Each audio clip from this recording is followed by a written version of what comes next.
ہمارا نفس کہتا ہے یہ جسم میرا ہے، میری ملکیت ہے، اٹس مائی ڈومین، میری خواہش پوری کرنی ہوگی. جیسے اس نے کہا میں نہیں جانتا کوئی خدا ہے میرے سوا اور میرے اوپر، میں نہیں مانتا. نفس بھی کہتا میں نہیں ماننے کو تیار، کیا حلال ہے کیا حرام ہے، کیا جائز ہے کیا ناجائز، میری خواہش پوری کرو.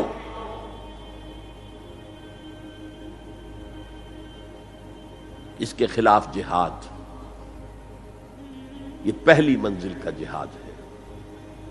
اور آپ کو معلوم ہے 3 منزلہ عمارت ہے، تو بلند ترین تو ہے تیسری منزل، اہم ترین ہے پہلی منزل. پہلی منزل بنے گی تو دوسری بنے گی، دوسری ہوگی تو تیسری بنے گی نا. پہلی منزل یہ ہے اور اہم ترین یہ ہے.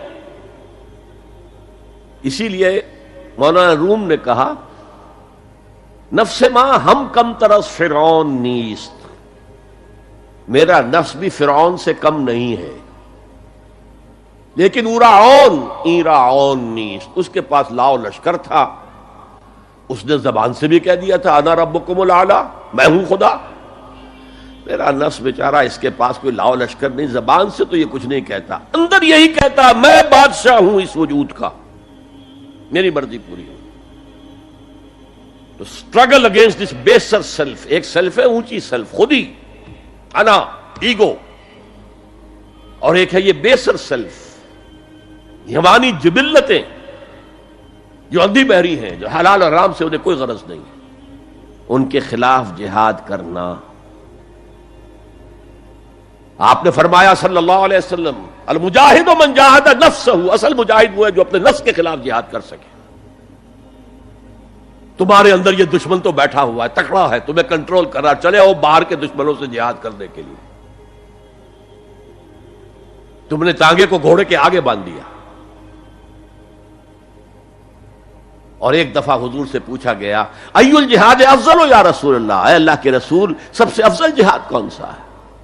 فرمایا ان تجاہد نفسک فی طاعت اللہ، اپنے نفس کے خلاف جہاد کرو، اسے اللہ کا مطیع کرو. یہ جو اندر کی کشمکش ہے، کشاکش ہے، یہ جہاد فی سبیل اللہ کا نقطہ آغاز، اللہ کا مطیع بنانا ہے نفس کو.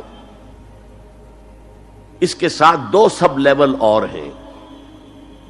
اس نفس کو بھڑکانے والی ایک قوت ہے انویزیبل، اور ویزیبل بھی ہے. انویزیبل قوت سب سے بڑی ابلیس، شیطان لعین، اور اس کے چیلے چانٹے جنات میں سے، اور ویزیبل میں انسانوں میں جو اس کے ایجنٹ ہیں، جو فحاشی کو کلچر کا نام دے، یہ اس ابلیس کے چیلے ہیں. ان کے خلاف جہاد نہیں کریں گے آپ. اگر آپ ان کے خلاف ایگریسو ایٹیٹیوڈ اختیار نہیں کریں گے تو آپ ان کے دباؤ میں آ جائیں گے. ان الشیطان لکم عدو فاتخذوہ عدوا، اے لوگوں یہ شیطان تمہارا دشمن ہے، اس کو اپنا دشمن سمجھو.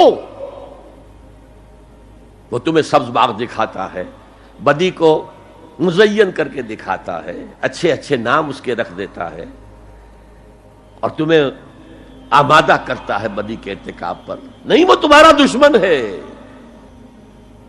افتتخذونہ وذریتہ اولیاء من دونی، تم مجھے چھوڑ کر اسے اور اس کے چیلے چانٹوں کو تم اپنا دوست بناتے ہو.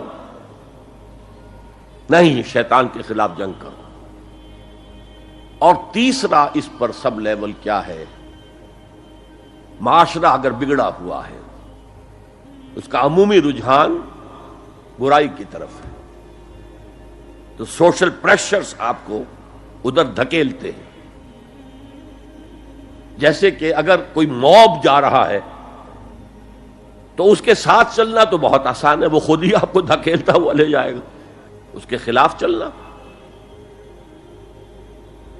بہت مشکل کام. ہو سکتا ہے آپ بڑی زور لگا کے 4 قدم آگے بڑھیں، پھر کوئی ریلا آئے 10 قدم پیچھے لے جائے. تب 2 ہی راستے ہیں، زمانہ بات و سازت تو بعد زمانہ بے ساز. یا تو پیسو معاملہ ہے، زمانہ تمہارے ساتھ سازگاری نہیں کرتا، چھوڑو تم زمانے کے ساتھ سازگاری اختیار کر لو، چلو تم ادھر کو ہوا ہو جدھر کی. ایک یہ ہے کہ نہیں، زمانہ بات و سازت تو بعد زمانہ ستیس، زمانہ اگر تمہارے ساتھ سازگاری نہیں کر رہا تو زمانے سے جنگ کرو، لڑو، ریزسٹ کرو۔ تو 3 جہاد ہو گئے فرسٹ لیول کے، 3 سب لیولز۔ نفس امارہ، اڈ، لیبیڈو، نفس حیوانی کے خلاف جہاد، اس کو بھڑکانے والے، وسوسہ اندازی کرنے والے، اس میں پھونکے مارنے والے، شیطان اور اس کی ذریت مانوی اور ذریت نسلی، جنات اور انسانوں میں جو اس کے ایجنٹ ہیں، ان کے خلاف جہاد، معاشرے کے خلاف ایک اسٹرگل۔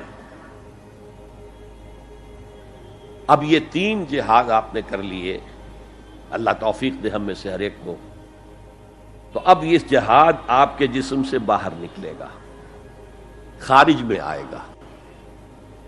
دوسری منزل ہے نظریاتی تصادم۔ اگر آپ نے ایمان کا نظریہ اختیار کیا ہے تو الحاد کا نظریہ رکھنے والے بھی موجود ہیں۔ آپ نے توحید کے نظریے کو اختیار کیا ہے تو مشرکانہ عقائد رکھنے والے بھی موجود ہیں۔ They are bound to resist. اس کے خلاف جہاد کرنا ہوگا، محنت کرنی ہوگی، اپنی بات کو دلائل سے ثابت کرنا ہوگا، اپنی بات کو اچھے انداز میں، حسن اسلوب سے لوگوں کے دلوں تک پہنچانا ہوگا۔ ظاہر بات ہے وقت لگے گا، جان کھپے گی، اور اگر آپ انتہائی سنسیئر ہیں، یہ آپ کا ایک لائف لانگ اور ہول ٹائم جو ہے آپ کی انگیجمنٹ ہوگی ہے۔ اینڈ ٹائم از منی۔ جہاد بالمال، جہاد بالنفس۔